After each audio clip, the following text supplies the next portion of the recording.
Agora nós vamos falar sobre cuidados com o gesso no verão.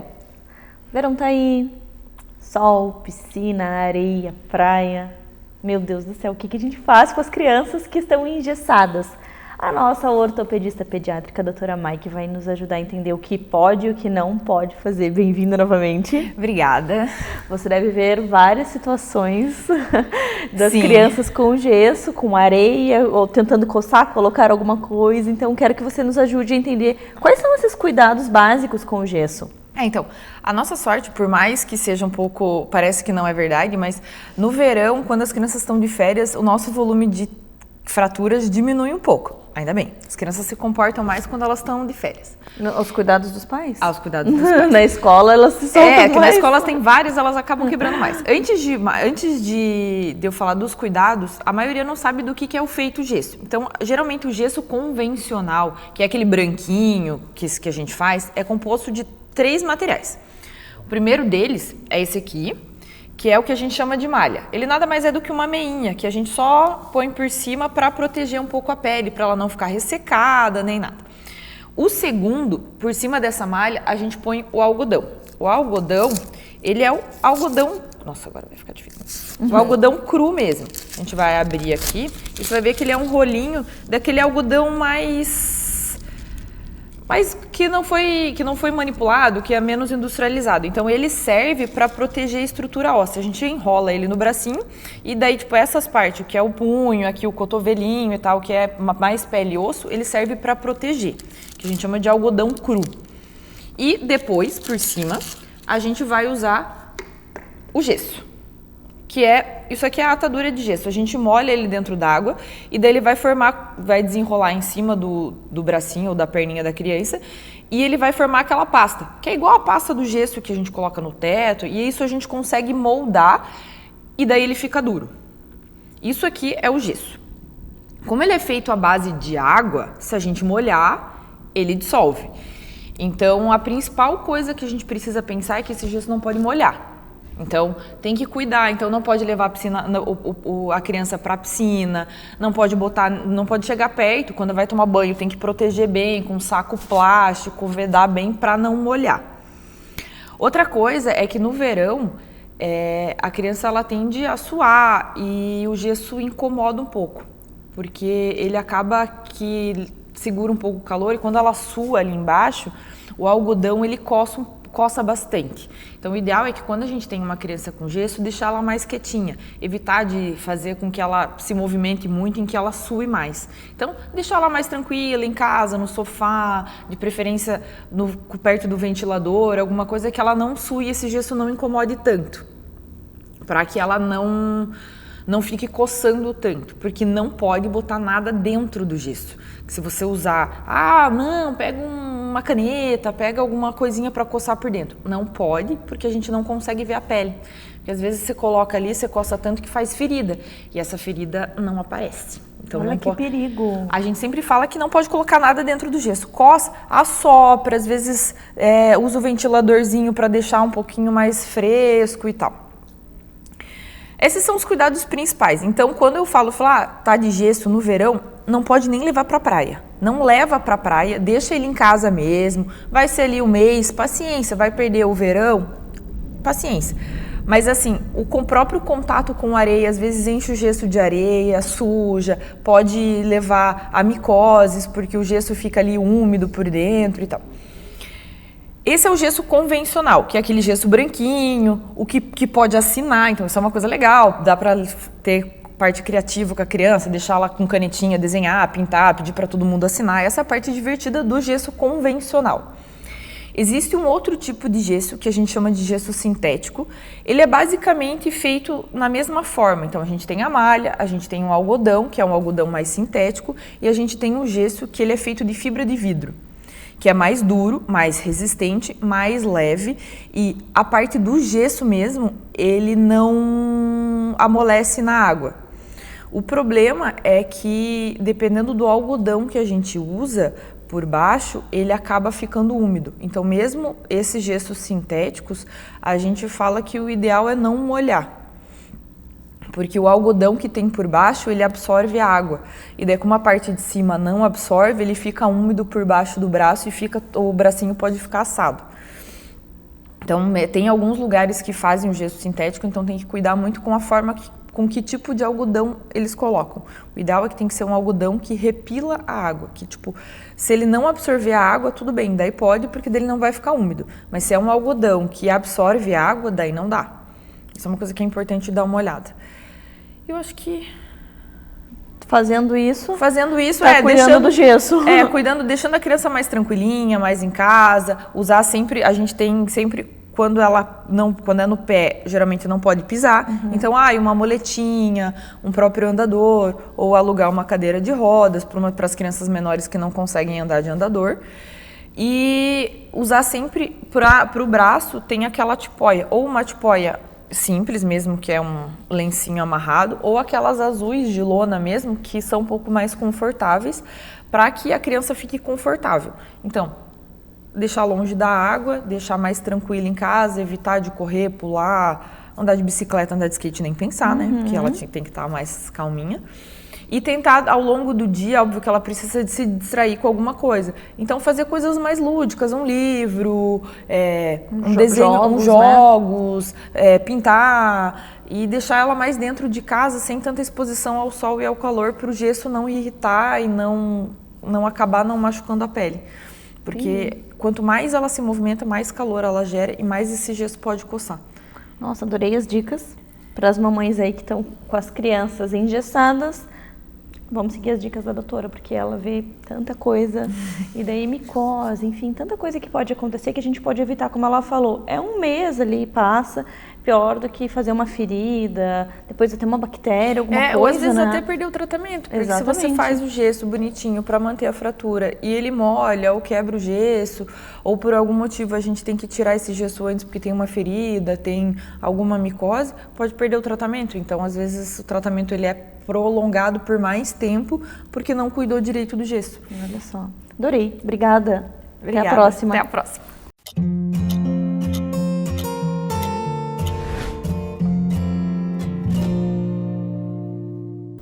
Vamos falar sobre as ites da gastropediatria com a nossa gastro maravilhosa, a doutora Camila Vitek. Bem-vinda novamente. Obrigada, Mari. Então, a gente fala muito sobre as ites, mas hoje a gente vai focar nas ites da tua área. Isso. Quais são essas ites? Conta tudo pra nós. Então, é porque quando elas aparecem, como não é algo tão comum, ainda mais na infância, né?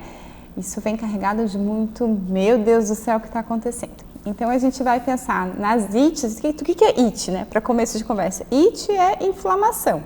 Então, a gente está acostumada com as otites, conjuntivites, e eu posso ter as ites dessa região também.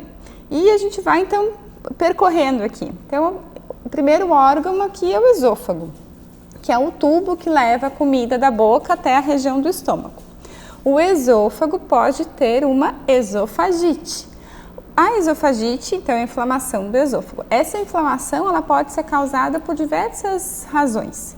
Então, a mais comum é uma esofagite por doença do refluxo. Então, a gente vai fazer, né, no caso da endoscopia, eu vou perceber que ali na região do esôfago tem erosões, tem machucadinhos. Eu posso ter uma esofagite, por exemplo, a esofagite eosinofílica, que é uma esofagite, uma inflamação do esôfago, relacionada a um quadro alérgico. Então, esofagite muitas vezes, como a gente já conversou em algum dos programas, uma inflamação por ingestão de alguma coisa que machucou o esôfago. Então, esse é o pensamento, é uma inflamação dessa região do esôfago. A gente tem tratamento específico, né? Então, para essas inflamações.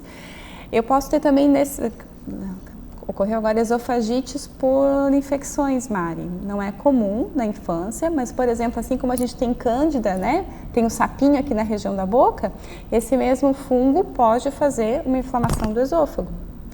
Em geral, eu vou ter um quadro desse infeccioso na região do esôfago naqueles pacientes que, por alguma razão, estão com a imunidade muito baixa. Então, paciente em quimioterapia, paciente recebendo uma medicação que é baixa a imunidade.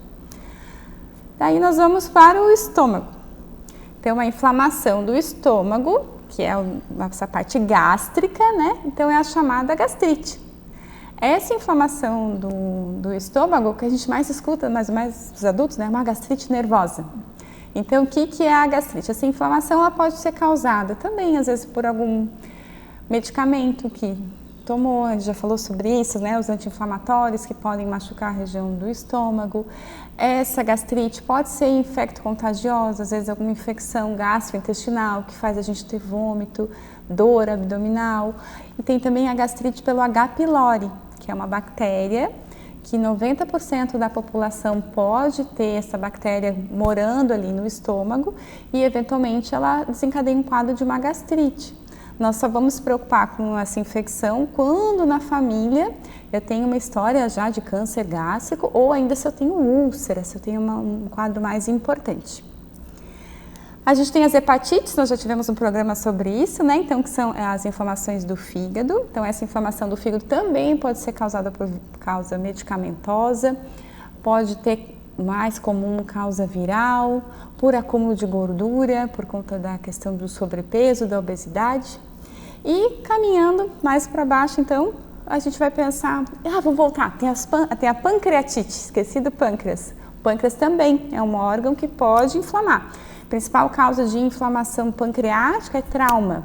Aquele trauma do guidão da bicicleta, né? Então, a hora que faz aquele trauma que bate aqui direto.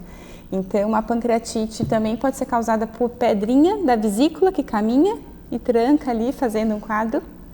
E ainda viral também, algumas infecções virais também podem afetar o pâncreas. E a gente chega então nas gastroenterites ou nas colites, que é a inflamação do intestino. Que também a gente vai pensar nas infecções, que é o mais comum, né? Agora vem verão, é virose, vômito, vem diarreia. Então essa inflamação do intestino, eu vou pensar principalmente nos vírus, mas eu também no intestino eu tenho doenças inflamatórias intestinais. Então fazem um quadro de colite ou enterocolite, que são doenças daí que nós consideramos como doenças crônicas, que são, por exemplo, a retocolite ulcerativa, a doença de Crohn, que são inflamações do intestino, que nós não temos uma causa assim única, mas que tem relação também com essa questão do nosso sistema imunológico, às vezes se atrapalha e leva a um quadro de inflamação. Então, para evitar, né, o que a gente pode fazer para evitar essas inflamações? Nós voltamos para a alimentação.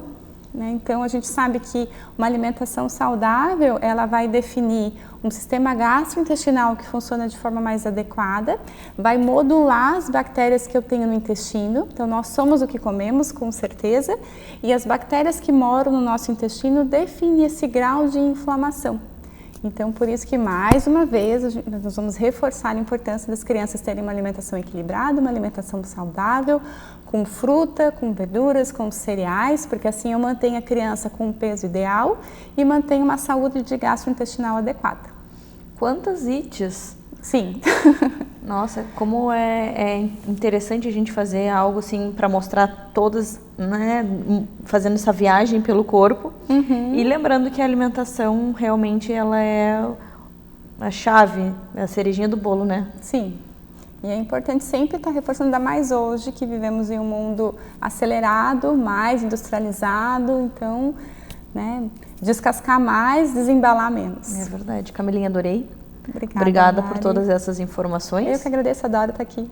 Espero que você também tenha gostado, que agora compreenda um pouquinho sobre as ites da parte da nossa gastropediatra.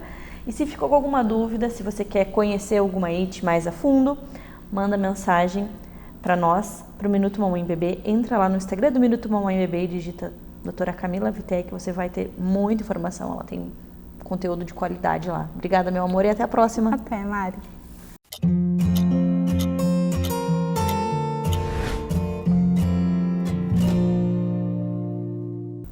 Agora nós vamos falar sobre fisioterapia pélvica e não é sobre as gestantes, porque se fala muito na fisioterapia pélvica durante a gestação, mas hoje a gente vai falar sobre a fisioterapia pélvica na infância com a nossa fisioterapeuta maravilhosa, Jéssica. Bem-vinda novamente. Oi, tudo bem? Obrigada. Tudo bom? Então a gente fala muito sobre a fisioterapia pélvica, sobre a gestação, a importância de fazer, e hoje você trouxe esse tema que eu achei muito interessante, na infância. Então, o teu trabalho entra desde a infância, é isso? Isso mesmo. A gente está muito acostumado, né, a ouvir falar sobre as disfunções pélvicas na gestação ou preparação para o parto, enfim, com a fisioterapia pélvica, ou às vezes com envelhecimento ou algum pós-operatório, enfim. Mas as crianças, elas também têm disfunções pélvicas e elas também precisam de fisioterapia pélvica. E aí, como que a gente sabe que uma criança tem uma disfunção? Quando que a criança precisa fazer? Normalmente, a criança ela adquire a manutenção das funções, né, esfincterianas ou da musculatura do assoalho pélvico, ela começa a ter controle a partir dos 2 aos 5 anos. Porém, quando tem alguma disfunção, quando os pais começam a notar que ela não consegue ter um bom controle, aí é bom procurar a fisioterapia pélvica. Então, aquela criança que tem 5 anos, que ainda está usando fralda, alguma coisa não está indo bem ali. Isso já é um sinal. Isso já é um sinal. Além também daquelas crianças que seguram o xixi, tem crianças que fazem aquelas manobras de contenção, aí é bom os pais também tomar cuidado, olhar para ver o que está acontecendo, que tem algumas crianças que sentam em cima do calcanhar ou fecham a perna, então já dá para notar que elas estão contendo o xixi. E isso pode trazer diversas disfunções, como infecção urinária recorrente ou outras coisas. E como que é a fisioterapia pélvica para a criança? Como que é montada essa sessão e em quanto tempo a gente vê um resultado? Por exemplo, se a criança está usando fralda ainda, quanto tempo a gente consegue ver esse controle do esfíncter? O controle do esfíncter, cada criança tem o seu tempo, né? Tem umas que vão adquirir com 2 anos, 2 anos e meio, 3, enfim. Mas com 5 anos é o ideal que ela já tenha adquirido o controle dali do assoalho pélvico, tanto na continência diurna, né, quanto na noturna. A noturna ela é um pouco mais difícil, ela é mais tarde do que a diurna, né? Mas a gente trabalha com as crianças totalmente diferente com os adultos, né? Não tem aquela questão invasiva, então a gente trabalha com exercícios, com treino de equilíbrio, tudo isso que envolve a musculatura do assoalho pélvico, também com eletroterapia não invasiva. E o comportamento, né, a terapia comportamental é bem importante e os pais estão trabalhando junto com isso com a criança, né? Sendo que toda a família deve estar num papel, todos em conjunto, né? Não adianta a mãe falar uma coisa, às vezes o pai falar outra. Tem que estar seguindo uma linha. Isso. Porque a gente sempre fala que o tempo que a criança vai passar com você é muito menor do tempo que a criança passa com a família. Então, a família também tem que pegar dicas, saber como lidar, para que o resultado ele apareça de uma forma mais clara, mais rápida, que é o que todo mundo busca, né? Sim. A terapia comportamental ela é muito importante.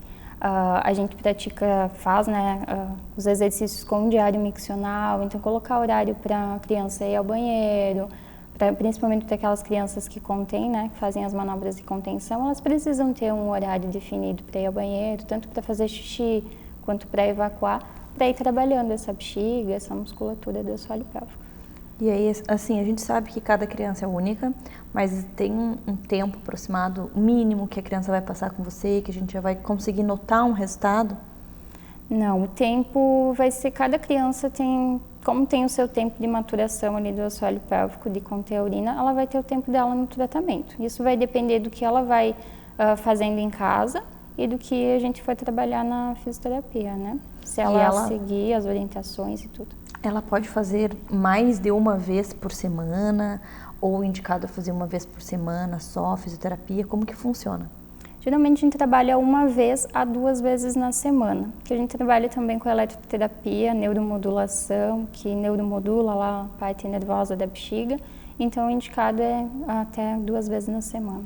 E tanto menino quanto menina pode fazer? Sim, os dois podem fazer.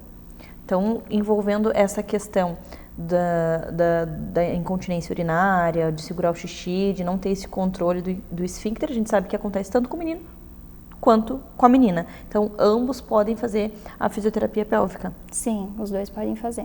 E o tipo de exercício, de tratamento, os movimentos, enfim, o que você vai fazer com o sexo feminino é a mesma coisa que é aplicada no sexo masculino ou muda alguma coisa? Na criança é a mesma coisa, como nada é invasivo, então a gente trabalha da mesma forma. E aí os exercícios são mais de forma lúdica, por conta que são crianças e tudo mais. Que legal, muito interessante a gente ver esse lado da fisioterapia pélvica, porque muito se fala sobre, mas fica sempre voltado para a gestante. E como é importante a gente saber que para outras disfunções, outras questões, podemos também utilizar da fisioterapia pélvica para bons resultados, né, Jéssica? Sim, claro. Uhum. Adorei esse assunto, adorei as informações. Obrigada por dividir tanto conhecimento conosco e até a próxima. Obrigada, até a próxima.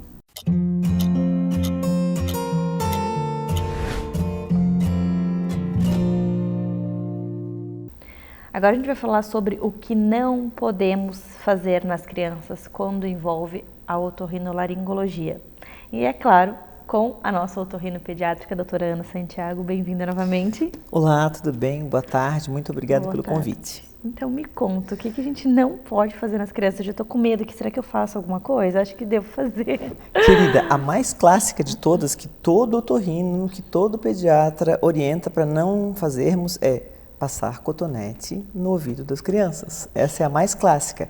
A caixinha do cotonete está escrito não introduzir em orifícios naturais, é só para passar na entradinha, é para limpar a entradinha do narizinho, pode fazer maquiagem nas mamães, limpar as dobrinhas da orelha, não introduzir dentro do conduto.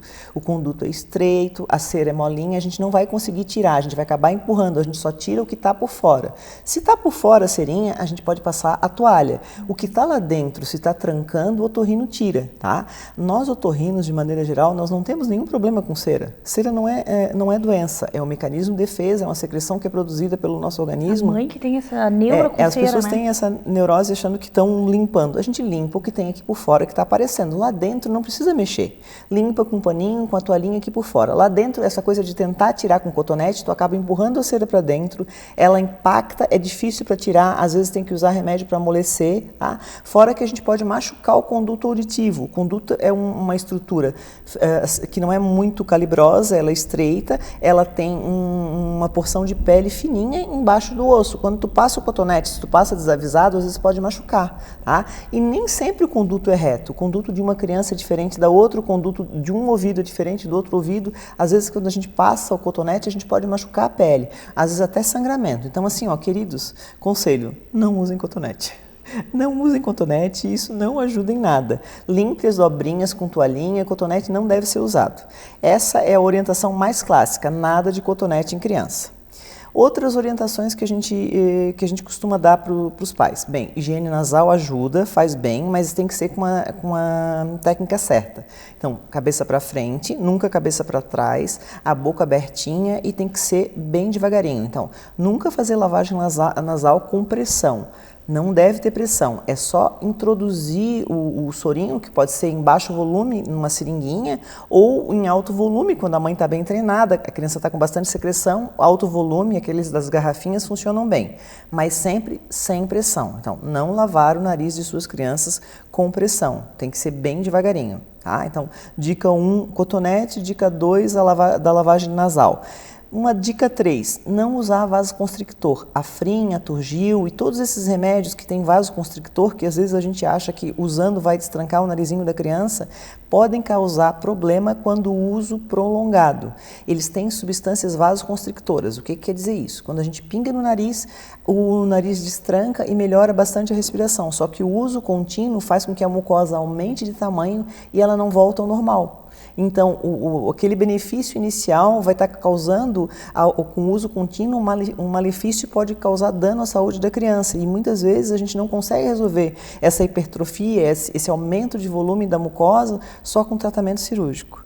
Então, a terceira dica, que eu acho que é bastante importante, é não usar essas gotinhas nasais. Às vezes as pessoas confundem gotinhas nasais com spray nasal de corticoide. Spray nasal tem indicação precisa, se o médico indicou, faça direitinho o tratamento. Aquilo ali não causa malefício.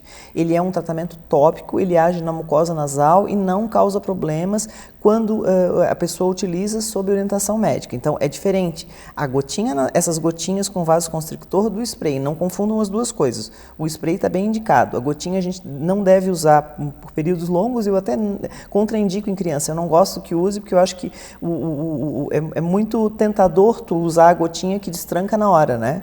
E às vezes as pessoas se passam e começam a usar de maneira mais contínua.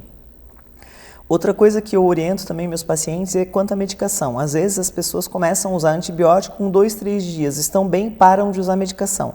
Não, medicação antibiótica a gente tem que fazer direitinho no período que o médico orientou e prescreveu, tá? A gente não deve parar. A medicação antibiótica, quando é feita uma receita, o médico pede para usar, por exemplo, 7 dias, 10 dias. Se a gente usa só 2 dias, a gente pode estar causando um aumento de resistência bacteriana. Então, quando o médico prescreveu o antibiótico, faça o tempo correto, tá? E tente dar nos horários também pré-estabelecidos. Porque isso a gente está usando para matar um agente infeccioso. E para isso a medicação tem que ser dada na dosagem, no tempo certo, durante o período recomendado. Tá? Nossa, adorei as dicas. Outra recomendação, a gente não trata gripe, resfriado com antibiótico. Às vezes as mães levam no consultório e dizem, doutora, dá um remedinho para ele ficar bom logo. Não, a doença viral ela tem um ciclo. 7, 10 dias geralmente, e assim, a gente pode usar medicação sintomática, a gente não tem um remédio, o antibiótico não mata vírus, ele mata só bactéria. Então, às vezes, as crianças vão na emergência ou vão nos consultórios e o médico não indica medicação antibiótica, só medicação sintomática, e as mães às vezes ficam muito, mas doutora, o pediatra nem deu medicação antibiótica. Não precisa, doença viral a gente não trata com antibiótico, a gente trata só com medicação sintomática. O organismo da criança é que vai dar jeito e vai fazer com que o organismo reaja e no ciclo adequado, 7 dias, 10 dias, o quadro vai melhorar. Higienização e hidratação nesses casos. Outra coisa que a gente costuma orientar os pacientes é assim, quanto à amamentação. A criança pequena nunca deve mamar deitado, tá? Isso não faz bem, às vezes pode ir secreção para dentro do ouvido. Então, nunca dê mamadeira deitado para o seu filho, ele tem que ficar sentadinho. Tá? Quanta dica boa. A chupeta, a gente não recomenda a chupeta, o bico deve ser retirado o mais cedo possível. Tem algumas pesquisas que falam que crianças que têm o uso da chupeta prolongado têm maior incidência de otite. Então, assim, chupeta tirar o mais rápido possível. Eu peço sempre, se conseguir antes dos 2 anos, melhor. Se ainda depois dos 2 anos está usando, tire, por favor, logo, antes dos 4 anos, senão vai ser uma catástrofe depois. E a arcada dentária deles também vai ter bastante prejuízo. Então, tente tirar a chupeta o mais rápido possível. Higienização, hidratação, seguir a recomendação do seu pediatra, ele sempre dá uma orientação boa e cotonete não deve ser usado. É isso, Mariana. Acho que, de maneira geral, aquilo que a gente mais vê no consultório otorrinolaringológico. Adorei. Obrigada por compartilhar conosco todas essas informações. Tá certo.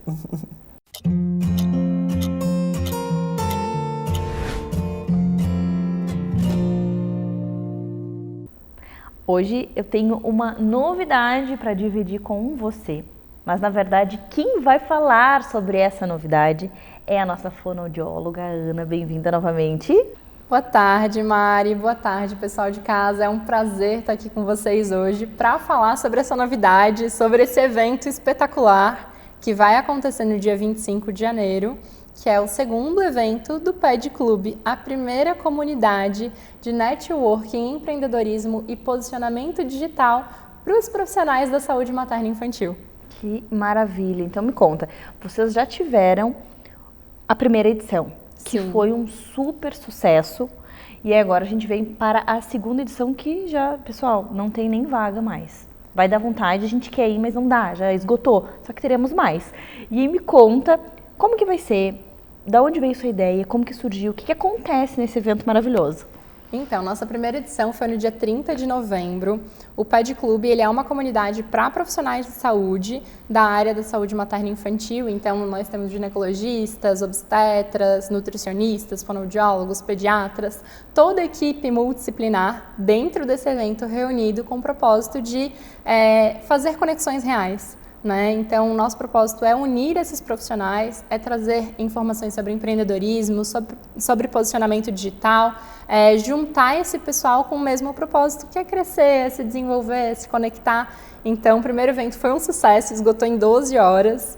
Esse segundo evento a gente dobrou de capacidade, a gente está com 70 pessoas, então assim, vai ser bafônico. Que legal. E também já esgotou em dois dias, se eu não me engano, 2 ou 3 dias, foi muito rápido. E a gente está muito animado com a repercussão que o Pad Club tomou, né? Então, o Pad Club é uma comunidade, é um clube de profissionais da saúde, então é algo exclusivo, é algo revolucionário, é algo que a gente está muito empolgada, é uma idealização minha e da Carol Bandeira, e é muita gratidão pela repercussão que o evento tem tomado. Que legal. E daí, assim, o que acontece dentro do evento? Você falou um pouco sobre os objetivos, então reúne vários profissionais, mas profissionais que cuidam da gestante, da mulher, do bebê, então é um universo que já tem um segmento. Sim. E aí qual é o objetivo de reunir essas pessoas, dessa troca?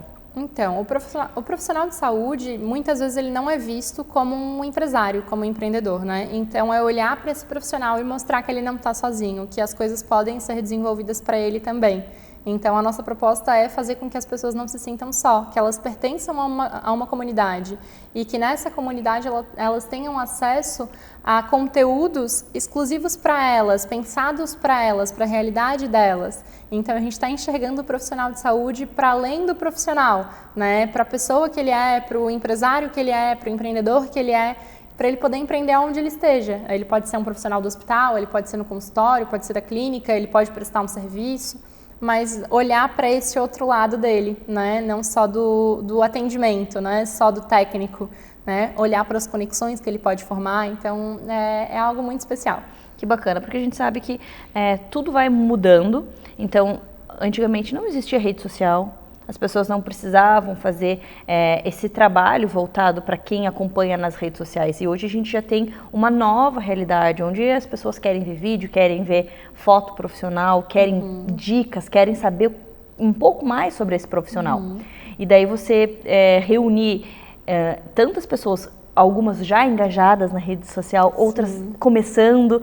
Então, acredito que é uma troca muito rica entre todas essas pessoas, não só em conteúdo, que cada um de cada área, mas num todo, assim, marketing, quando a gente pensa na parte financeira também, é uma troca que vai em todas as áreas, né, Ana? Sim, é algo que realmente ele ultrapassa só esse momento do evento, né?